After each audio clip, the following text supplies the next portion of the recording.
Hello, my name is Shieldwall100 and welcome back to my channel for another Wargame system review. On this occasion I'm jumping forward to an ultra modern setting with the 3rd edition of Spectre Operations, released by Spectre Miniatures in December 2023. This rule set seeks to present a way of wargaming any armed conflict in what can broadly be defined as the modern era, from conventional conflicts to insurgency warfare, from bank robberies to corporate espionage. I've had my eye on the super sleek ideas behind the Spectre Miniatures line, so when I finally decided to take a serious look at the rules, I was pleasantly surprised to find that the new edition rules were being released that very week. It seemed meant to be. So this is the 3rd iteration of the rules, but is it? Well, the answer is no, technically. The former 2 editions are from a different author and now published under the name of Asymmetric Warfare. Meanwhile, 3rd edition Spectre Operations is a completely new game system produced in-house. I mean, whatever, I wish the best of success to both rule sets, but today's review is on Spectre Operations 3rd edition because that's the one I've got now. Now, just a little word before I get on regarding pictures. I'd normally try to incorporate my own pictures from my own scenery and games for visual flair, but I'm actually playtesting these in conjunction with another project I'm not quite ready to reveal for the time being. So the pictures you'll be getting are all from the Spectre Miniatures website. If you ask me though, they give a pretty good idea anyway. So when I opened up my lovely new rules, professionally bound as they were, I could see that these were well presented indeed. The fonts are clear to read and the sections delineated well enough for there to be no headaches working out which section is which. Another first impression that sticks in my mind is that this is a very dense set of rules, content rich but with overall few pictures, including those used for diagrams. Later analysis of the book did show that there aren't many examples of play to be found within the text, leading me to believe that there is so much rules content that the author wanted to incorporate that tough decisions had to be made with regard to space. Maybe I'm just too used to rule sets for ancient battles though, where fancy diagrams are standard fare, but for better or worse it doesn't appear to be an inch of space wasted within this rulebook. So this is a dense rule set then, I hear you ask? That means it's complicated. Well, no, actually, it's content rich, but the basic rules are actually very simple, with enough basics being explainable for a small demo game in a few minutes without committing all the die modifiers to memory. In terms of stats, there's only 4 to know how to use, and the core gameplay mechanic is the use of momentum.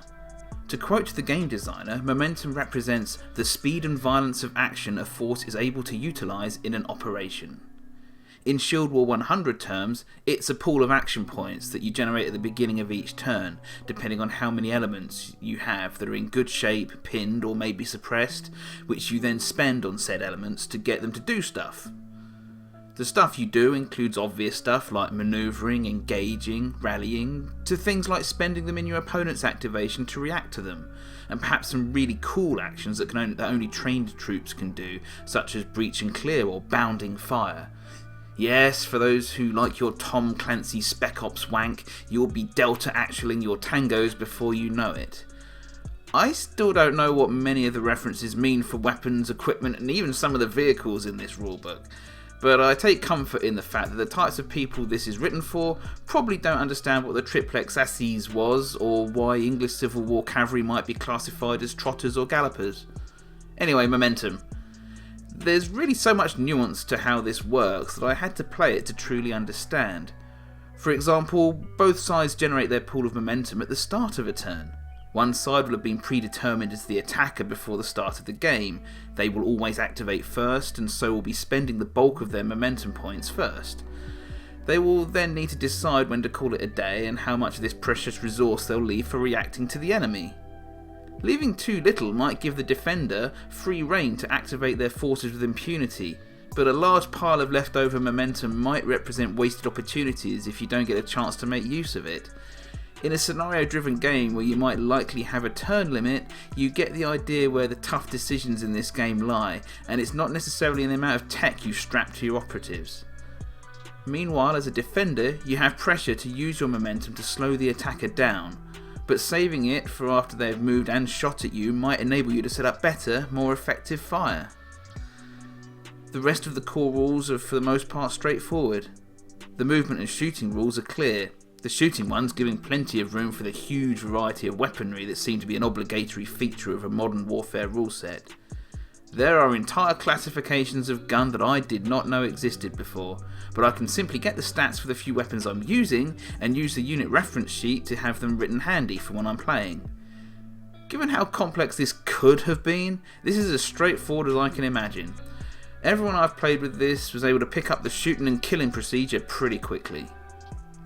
I can't possibly even mention all of the things there are rules for in this game, but I can give special mention for clarity to the rules on area of effect weapons and the calling in of air and artillery strikes, classed sexily in these rules as escalations.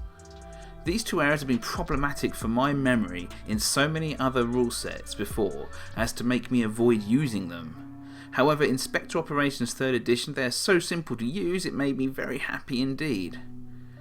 In fact, one could use as an illustration for the rules as a whole. There's an awful lot of complex ideas that can be represented, but everything seems to fold neatly into the core mechanics, rather than bulldozing through them. Such is the depth of equipment, situations and training levels in this game that it's simply not feasible to commit the whole thing to memory. I personally need the brain space for other rule sets, my job and, my wife, and no single game or theatre operations will use every rule in this book, so trying to memorise it all is kind of pointless. You're far better off just refreshing yourself on the parts immediately relevant to you and your mission. As such, Spectre Operations 3rd edition is, in my opinion, way better suited to a pre-planned game that you have set up with a friend than you and a stranger setting up your forces and trying to fight a balanced game without prior knowledge or prep. The game will just be much stronger, and if you have someone to act as GM, then all the better, especially if there are civilians present or other unknown quantities. It's nonetheless appreciated that there are force builders included in the book, even in a game that benefits from a story aspect. I do like to get an idea as to the relative value of some weapons compared to others, or the rough idea of the value of a piece of equipment that rerolls it to hit roll compared to one that helps call in reinforcements. It's just very useful to a guy trying to create his own scenarios without completely stacking the odds against one side or the other. There's a lot of positives I've taken from the games I've played so far. In one, a force attacking a defended position got roundly trounced, and so that seemed to bear up to reality nicely. In another, a kind of meeting engagement, the attacker was able to manoeuvre into high ground and pin down the other force until such point that the defender was stifled from momentum and had to pull back to rally. Even though casualties were light in that second game, the movement of the forces was the deciding factor rather than some piece of technology that one side had and the other didn't. I haven't even mentioned that you can spend as much momentum on activating an element in your turn as you want, performing multiple actions and spending extra to make those actions more effective, thus adding to the decision making on where to spend it.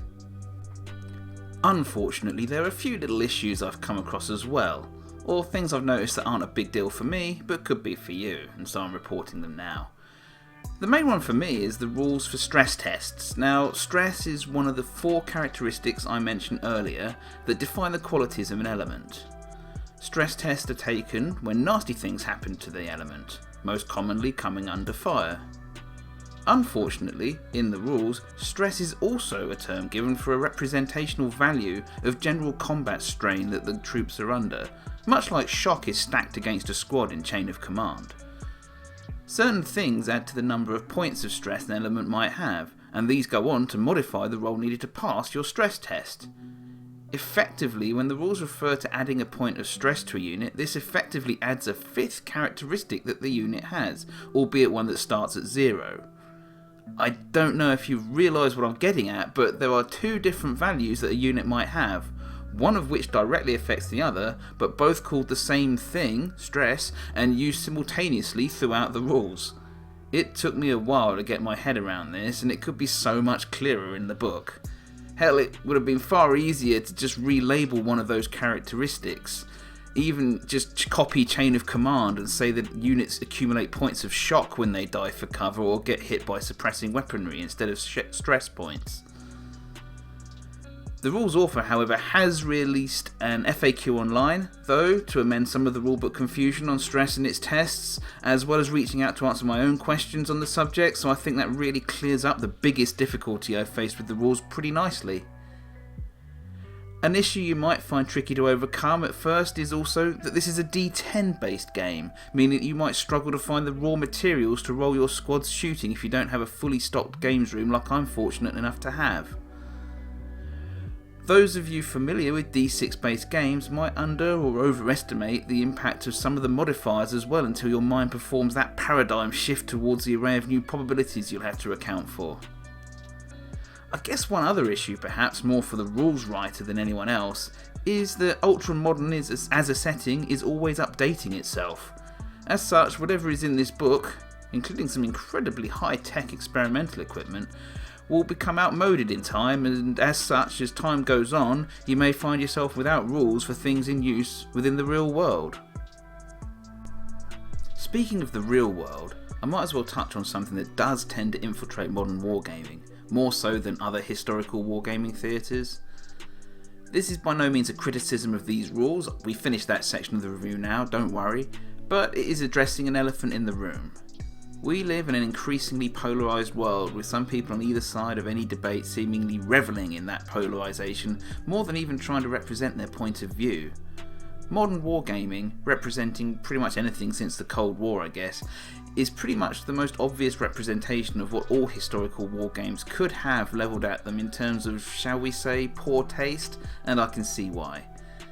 There are actual wars being fought now with actual consequences for real people, with so-called asymmetrical warfare that could just be used to reference massacres.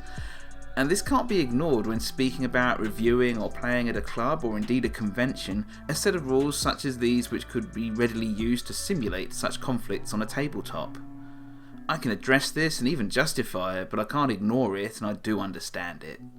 Even police operations using a SWAT or armed response team against criminal gangs could be considered quote problematic unquote, given certain law enforcement overreach that has come to light in recent times, and I do know some people within the hobby who definitely love to play up anything controversial, like I said earlier, revelling in the polarisation.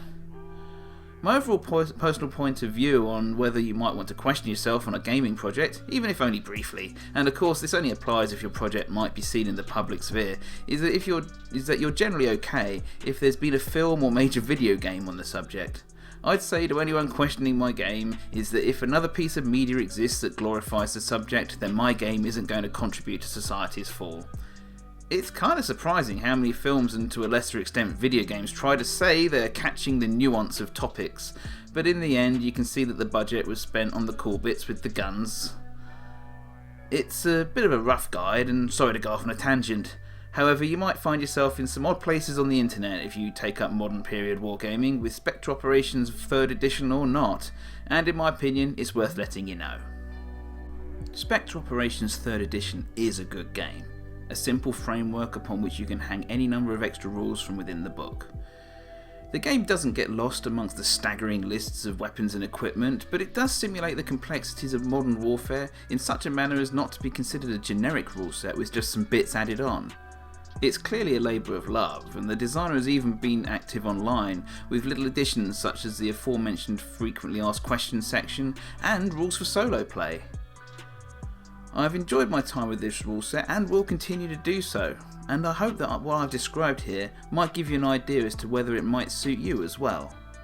I'm Shieldwall100, and I'll see you next time. Bye!